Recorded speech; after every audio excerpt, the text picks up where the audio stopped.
ಶಿಲ್ಪ ಮಂದಿರವನವರು. ನೋಡಿದ್ವಿ ಗಡಿ ಪ್ರದೇಶಕ್ಕೆ ನಾವು ಬಂದಿದ್ದೇನೋ ಸತ್ಯ ಸ್ವಾಮಿ. ಇದೇ ಸ್ಥಳ ಮಹಾರಾಜರು ಹೇಳಿ ಈ ಸ್ಥಳ ನೋಡ್ತಾ ಇರುವ ಹಾಗೆ ಏನೋ ಒಂದು ರೀತಿಯ ಆಶ್ಚರ್ಯ. ಅಲ್ಲ ಜನಸಂದಣಿ ಇಲ್ಲ, ಜನಸಂಚಾರವೂ ಇಲ್ಲ. ಅಲ್ಲ ಜನ ಇದ್ರು ಅಂತ ಅನ್ಸುದಿಲ್ಲ. ಅಲ್ಲ ಯಥಾರ್ಥಕ್ಕೆ ಹೇಳ್ತೀನಿ, ಇದ್ರು ಅಂತ ಅನಿಸುವುದೇ ಇಲ್ಲ. ನೋಡಿದರೆ ನೋಡಿ ಏನು ಪ್ರದೇಶ ಆಗಿದೆ. ಹೌದು, ಆ ಗಡಿ ಪ್ರದೇಶ ನೋಡಿ ನೀವು. ಎತ್ತರವಾದಂತ ಭವನ, ವಿಶಾಲವಾದ ಭವನ, ಆಕರ್ಷಣೀಯವಾಗುಂಟು. ಮೇಲೆ ಆಕರ್ಷಣೀಯ ಭವನ ಹೌದು, ಎತ್ತರಕ್ಕುಂಟು, ಅದರಲ್ಲಿ ಎಲ್ಲ ಮಾತಿಲ್ಲ. ಆದ್ರೂ ನೋಡಿದ್ರೆ ಹಾಲು ಸುರಿತಾ ಉಂಟು. ಆದ್ರೆ ಸ್ಮಶಾನ ಮೌನ ಅಲ್ಲ, ಸ್ಮಶಾನದಲ್ಲೇ ಮನೆ ಕಟ್ತಾರೆ. ಸ್ಮಶಾನದಲ್ಲಿ ಯಾರು ಮನೆ ಕಟ್ತಾರ? ಅಲ್ಲ ಕಟ್ಟಿದ್ರೆ ಇಲ್ಲಿ ಸಂಚಾರ ಇಲ್ಲದೆ ಇರುವುದರಿಂದ ಹಾಗೆ ಅನ್ನಿಸ್ತಾ ಉಂಟು. ಏನೋ ಒಂದು ರೀತಿಯ ಭಯ, ಕುತೂಹಲ ಉಂಟು. ಕುತೂಹಲ ತಿಳ್ಕೊಳ್ಬೇಕು ಅಂತ ಯಾವ್ದಾದ್ರ ಬಗ್ಗೆ. ಹೌದು, ನಂಗೆ ಯಾಕೋ ಬೇಡ ಹೋಗುವ ಅನಿಸ್ತಾ. ಜನಸಂಚಾರ ಇಲ್ಲ, ಯಾರು ಕೇಳೋದು, ಯಾರು ಬರ್ತಾರೆ.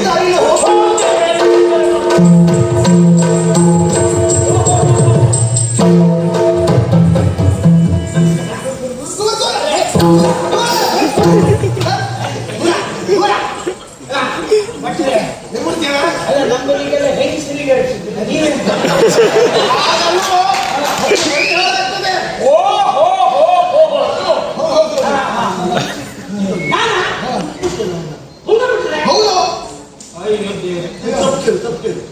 ದಯವಿಟ್ಟು ಕ್ಷಮಿಸಬೇಕು ನೀವು. ಬಟ್ರೆ ನಾನು ಮುಟ್ಟಿ ನಿಮ್ಮ ಮಡಿ ಕಟ್ಟಿ, ನೀವು ಮುಟ್ಟು ನಂದೆ ಅಂತ ಕಟ್ಟಿ. ಅದಕ್ಕೆ ಕಾರಣ ಉಂಟ. ಅಂದ್ರೆ ನಾನು ಮುಟ್ಟು ನಿಮ್ಮ ಮಡಿ ಹಾಗೆ ನೀವು ಮುಟ್ಕೊಂಡ್ರೆ ಯಾಕೆ? ನಾನಿಂದ ಆಶೀರ್ವಾದ ಮಾಡಿದ್ರೆ ಅದು ಫಲ ಕೊರಕಬೇಕಲ್ವಾ? ಅಲ್ಲ ನಮಗೆ ತೋರಿಸ್ತದೆ. ಹೌದೌದೌದೌದು. ಉದಾಹರಣೆ ಕೊಡ್ಲೇರೋ ನೋಡುವ. ಈಗ ಸ್ತ್ರೀಯವರವರೆಗೆ ಬ್ರಾಹ್ಮಣರು ಹೋಗಬಹುದು. ಬ್ರಾಹ್ಮಣರ ಮನೆಗೆ ಅಂದ್ರೆ ಬೇರೆ ವರ್ಗದವರ ಮನೆಗೆ ಆದ್ರೂ ಬ್ರಾಹ್ಮಣರು ಬ್ರಾಹ್ಮಣರ ಮನೆ ಒಳಗೆ ದೇವರು ಬರಬಾರದು.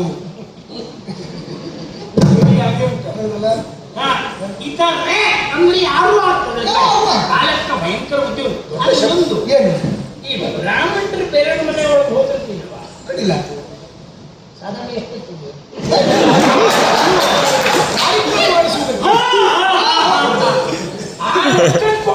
ಅದು ನೀವು ಬರೆದವ್ರು ನನ್ನ ಕಾರ್ಯಕ್ರಮ ಆಗಿದೆ ಅಲ್ವಾ? ಸರಿ ಸರಿ. ಈಗ ನಾನು ಸೇನಾಪತಿ ಶ್ರೀಕಾಂತ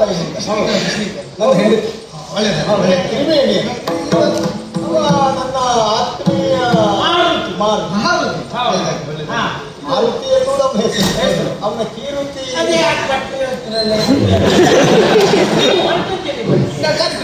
ಮತ್ತೆ ಬರುವಾಗ ಅದು ಪ್ರಶ್ನೆ ಬೇರೆ. ಈಗ ಏನು ನಮ್ಮ ಪ್ರಯೋಜನ ಮತ್ತೆ ಭಟ್ರ ನಾವು ಈ ಗಡಿ ಪ್ರದೇಶದ ರಕ್ಷಣೆಗಾಗಿ ಬಂದೆವು. ಮಹಾರಾಜರಿಂದ ನಿಯುಕ್ತಿಗೊಂಡು ಇಲ್ಲಿ ಬಂದಾಗ ನಮಗೊಂದು ರೀತಿಯ ಆಶ್ಚರ್ಯ ಮತ್ತು ಸಂಶಯ. ಓದೊಂದು ಭವನ ಕಾಣಿಸ್ತಾ ಉಂಟಲ್ಲ, ಅದು ನಮ್ಮನ್ನ ಆಕರ್ಷಿಸಿದೆ. ಆದ್ರೆ ಯಾಕೋ ಇಲ್ಲಿಯ ವಾತಾವರಣ ಒಂದು ರೀತಿಯ ಭಯ ಮೂಡಿಸ್ತಾ ಇದೆ. ಭವನ ಯಾವ ಭವನ? ಇದರ ವಿಶೇಷತೆ ಏನು? ಕಾಣ್ತಾ ಇಲ್ಲ. ಯಾಕೆ ಹೀಗಿದೆ?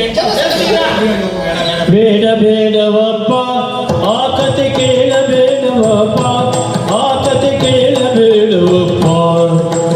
ಕಾಡಬೇಡ ಆ ಭವನದ ಕಡೆ ನೀ ನೋಡಬೇಡವಪ್ಪ, ಕಾಡಬೇಡ ಆ ಭವನದ ಕಡೆ ನೀ ನೋಡಬೇಡವಪ್ಪ.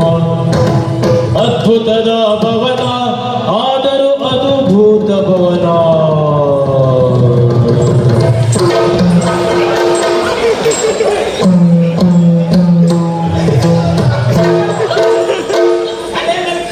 ಆಶೀರ್ವಾದ ಮಾಡ್ತಾರೆ. ಹೀಗೆ ಪುಣ್ಯ ಬರ್ತದೆ. ಅದ್ಭುತದ ಭವನ ಆದರೂ ಅದು ಭೂತ ಭವನ. ಕದಗಳ ತೆರೆಯದ ಮನುಜರು ಸುಳಿಯದ ಇದು ವಿಸ್ಮಯ ತಾಣ. ಕದಗಳ ತೆರೆಯದ ಮನುಜರು ಸುಳಿಯದ ಇದು ವಿಸ್ಮಯ ತಾಣ. ಬೇಡ ಬೇಡವಪ್ಪ ಆ ಕತೆ ಬೇಡ ಬೇಡವಪ್ಪ.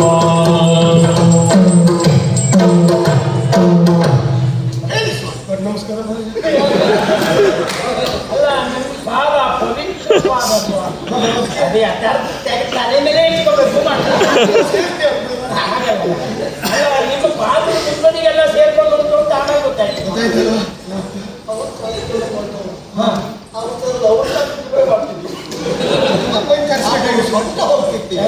ಇಲ್ಲಪ್ಪ ಎಲ್ಲೋ ಆ ಭಾಗದಲ್ಲಿಲ್ಲ ವಿಶ್ವಾಸ. ಆದ್ರೂ ಸರಿ ನನ್ನನ್ನ ನಿಲ್ಲಿಸಿ ನಿಜವಾಗಿಯೂ ಅದು ಅದ್ಭುತದ ಭವನ.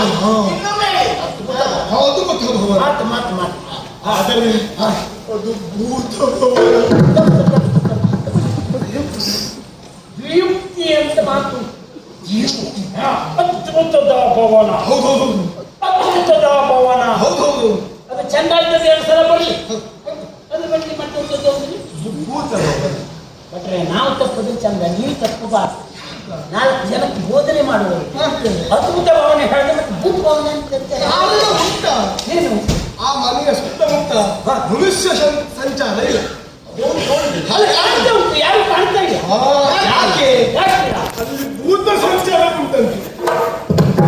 ಭೂತ ಸಂಚಾರ ಆ ಮನೆಯ ಉಂಟಂತೆ. ಆ ಮನೆ ಉಳಿದಿದೆ.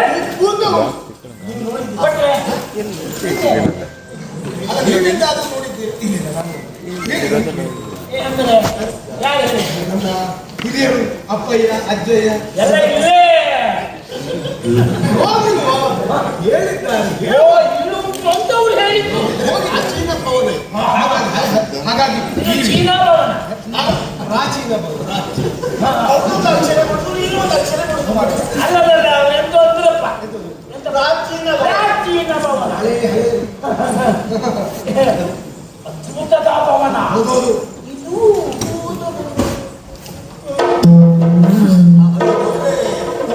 ಇದು ಹೋಗಬೇಡಿ, ಅದು ನೋಡಬೇಡಿ. ಹೋದದೆ ಹೋದಂತಾದ್ರೆ ಇದು ನಿಮ್ಮ ಜೀವನ ಈ ಸಮಯ ಕಾರಣ ವಿಸ್ಮಯ ಹೊಲ್ಲು ಹೋದವರು ಒಂದು ಜೀವ ಸಹಿತವಾಗಿ ಬಂದಿದೆ.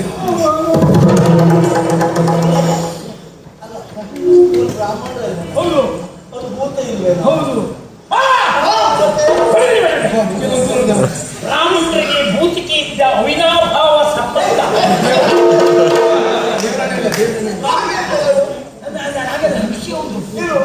ಎಂತ ಭೂತ ಬ್ರಾಹ್ಮಣರು ಹೋಗಿ ಒಂದು 4 ಮಂತ್ರ ಒಗಾಯಿಸಿದ್ರೆ ಆ ಭೂತ ಸುದ್ದಿ ಉಂಟಾ? ಇವ್ರು ಕಲ್ತದ್ದು ಎಂತಕ್ಕೆ ಮತ್ತೆ? ನೀವು ಮತ್ತೆ ಹೌದಾ?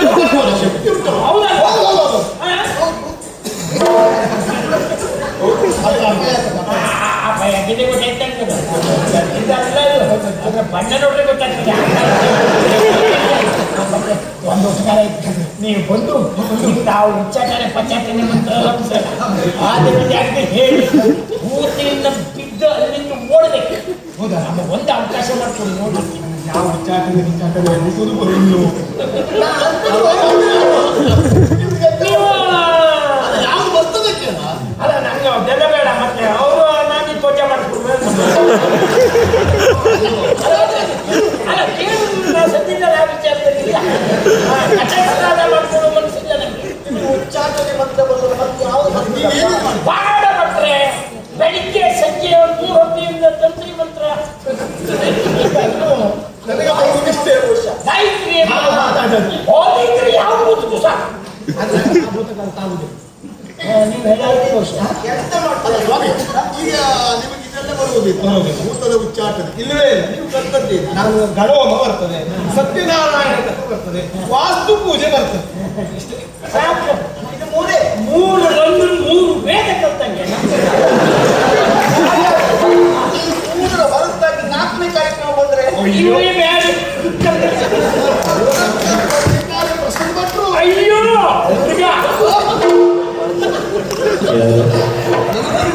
ನೀವು ಹೇಳುವುದೇ ಬೇಡ. ಅವ್ರಿಗೆ ಗೊತ್ತೇ ಹೋದ್ರೆ ಯಾವುದೂ ಇಲ್ಲ. 4 ಅಲ್ಲ, ಪಂಚಮ ವೇದ ಹಾಗಾಗಿ ಕಾರ್ಯಕ್ರಮ ಹಾಗಾಗಿ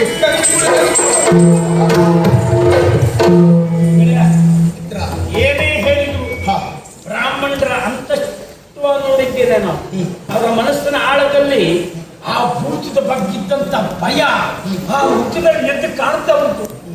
ಅದನ್ನು ನೋಡಿದ್ರೆ ಸುಮ್ಮನೆ ನಾವು ಗುರು ದಾರಿ ಕಟ್ಟಿಕೊಂಡು ನಾವು ಹೋಗ್ತೇ ಮಾಡಿ ಅಲ್ಲ ಹೋಗುವುದಲ್ಲಿ ನಾನು ಊರಿಗೆ ಹೋಗ್ತೇನೆ. ಈಗ ಹೊರಬೇಡ ಎಂತಕ್ಕೆ ಅವರಲ್ಲಿ ಇರ್ಬೇಕು. ಯಾಕಪ್ಪ? ನಮ್ಮೊಟ್ಟಿಗೆ ಇರ್ಬೇಕು. ಯಾಕೆ ಹೋಗುದೇ ಇದು ಯಾರು ಎಲ್ಲಿ ಭೂತ ಎಲ್ಲಿ ಪ್ರೇತ ಹೇಳಿ ಆ ಮನೆ ನೋಡಿ ನನಗೆ ಈ ಮನೆ ಬಿಡ್ಲಿಕ್ಕೆ ಮನಸ್ಸೇ ಇಲ್ಲ. ನಾನು ಜೀವ ಬಿಡ್ಲಿಕ್ಕೆ ಮನಸ್ಸಿಲ್ಲ, ಮನೆ ಬಿಡ್ಲಿಕ್ಕೆ ಮನಸ್ಸಿಲ್ಲ, ನನಗೆ ಜೀವ ಬಿಡ್ಲಿಕ್ಕೆ ಬಿಟ್ಟೆ. ನಂಗೆ ಹೆಚ್ಚು ಕಡಿಮೆ ಆಯ್ತದ್ದು ಊರಿನಲ್ಲಿ ಕಣ್ಣೀರು ಹಾಕೋದು ಎಷ್ಟು ಜೀವ ಬಿಡುವುದು ಬೇಡ. ಅದು ತಕೊಂಡು ಹೋಗ್ತದ ಹೇಳು ನೋಡ್ರಿ ಪಾಪ. ನನ್ನ ದೊಡ್ಡ ಬೈ ಮಗನೇ ಅದು ಒಂದ ಪಾಪ ಮಾಡಂತ ಈಗ ಬ್ರಾಹ್ಮಣರು ಭಯಗ್ರಸ್ತರಾಗಿದ್ದಾರೆ. ಇಲ್ಲಿ ಒಂದು ವಿಷಯ ಹೇಳಿದ್ದಾರೆ. ಹಾಗಂತ ಬ್ರಾಹ್ಮಣರು ಭೂತ ನೋಡ್ಲಿಲ್ಲ, ಅವರ ಹಿರಿಯರು ಯಾರು ನೋಡ್ಲಿಲ್ಲ. ಊಹಾಪೋಹ, ಕಟ್ಟು ಕಥೆ. ನೋಡು, ಈ ಭೂತ ಪ್ರೇತ ಎನ್ನುವುದೆಲ್ಲ ಕೇವಲ ಕಲ್ಪನೆ ಬಿಟ್ರೆ ಅದು ವಾಸ್ತವ ಅಲ್ಲವೇ ಅಲ್ಲ. ಯಾರು ಅದನ್ನು ನಂಬಬಾರದು. ಅಂತಹ ಮೂಢನಂಬಿಕೆಯಿಂದಲೇ ಅದೆಷ್ಟೋ ಜನ ಹಾಳಾಗ್ತಾ ಇದ್ದಾರೆ. ನೀವು ಕೇಳಿಲ್ವಾ ವೈಜ್ಞಾನಿಕವಾಗಿ ಪ್ರಪಂಚ ಎಷ್ಟು ಮುಂದುವರಿತಾ ಇದೆ. ಈ ಕಾಲದಲ್ಲೂ ಭೂತ ಪ್ರೇತ ಅಂದ್ರೆ ನಂಬಬೇಕು. ನಾವೆಲ್ಲ ವೈಜ್ಞಾನಿಕವಾಗಿ ಎಷ್ಟು ಮುಂದುವರೆದಿದ್ದೇವೆ. ಸ್ವಲ್ಪ ಸುಮ್ಮನೆ ನೀವೇ ಬುದ್ಧಿವಂತರು ಅಂತ ಮಾತಾಡಬೇಕು. ಹಾಗೆ ವೈಜ್ಞಾನಿಕವಾಗಿ ಬುದ್ಧು ಅಷ್ಟೇ ಮುಂದುವರೆದ.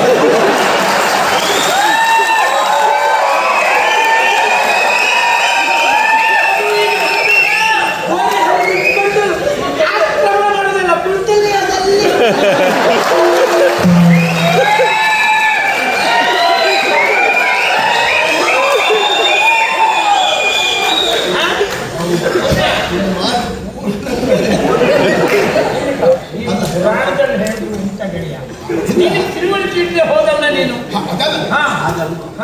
ಸುಮ್ಮನೆ ಆಗೋದು ತಲೆಬಿಸಿ ನಾವ್ ಮಾಡ್ತಾರೆ. ಯಾಕೆ ಹೇಳ್ತೇವೆ? ಭೂತ ಎಲ್ಲ ಭ್ರಮೆಗೆ. ಈಗ ನೋಡು, ಸಾಲ ಪಡೆದವನಿಗೆ ಸಾಲ ಕೊಟ್ಟವ್ರು ಕಂಡ್ರೆ ಭೂತ ಕಡಿಮೆ ಮಾಡ್ತಾರೆ.